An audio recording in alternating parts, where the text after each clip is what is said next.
Cha qiqo. Ukuqala kwami ngiqale kahle ngoba ngiqale ngasekuqaleni. Uthando ezimpilweni zethu lufikela qotha imbokodo nesisekelo. Uthando ezimpilweni zethu lufikela qotha imbokodo nesisekelo.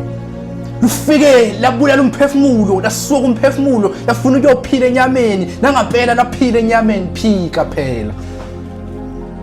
Izolo bekisenqoleni yothando, ngihleka abayilandela ngenyawo, namhlanje yimo ilandela ngenyawo bona abagibele. Inhliziyo yami hleze ujabule kwaze kweqe namhlanje awazi noma ukhale noma uthule, mina ngithi thula. Inhliziyo necala ithola uphumula, kunzima ukuphuma la. Inhliziyo yami hleze awudalelwanga umuntu wesifazane, kungani ahlale kanye maqeda hambe. Eqinisweni lezi zibazi sezisiningi kakhulu emzimbeni wami, kuzima nokuzibheka. Ngizosibhekela ubani? Liyagobhoza igazi.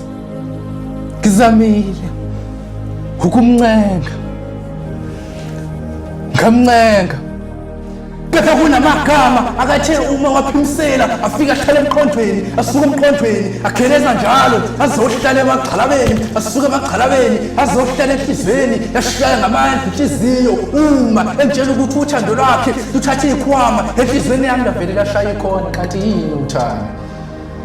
Ngiyabuza phela yini uthando? Ngitshele phela yini uthando? Awulazi noma yimi ongadalwa umuntu wesifazane? Khuluma. Mapenza that poet.